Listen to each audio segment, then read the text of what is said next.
UThuthukile Zuma wabonakala kokuqala ngenkathi iANC ibungaza ikhulu seloke yasungulwa.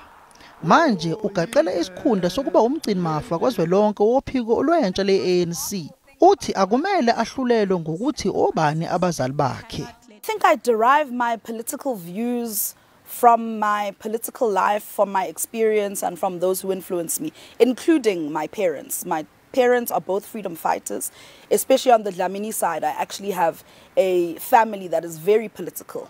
Uphiko lwentsha leANC luzobamba inqunguthela yokukhetha ubuholi ngaphambi kokuthi kuphele lenyanga.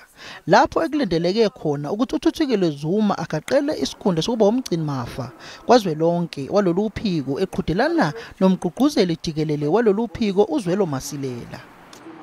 My father is not a member of the ANC Youth League. I don't want anyone who is not a member of the ANC Youth League campaigning for me. I think it's actually quite distasteful for ANC leaders to get involved in the contestations that are happening in the ANC Youth League.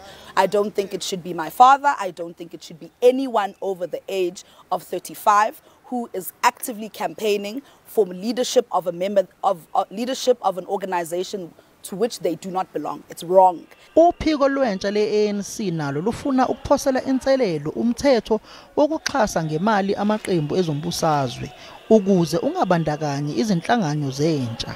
Ngingosamkele Maseko ngibekele izindaba zeSABC eGoli.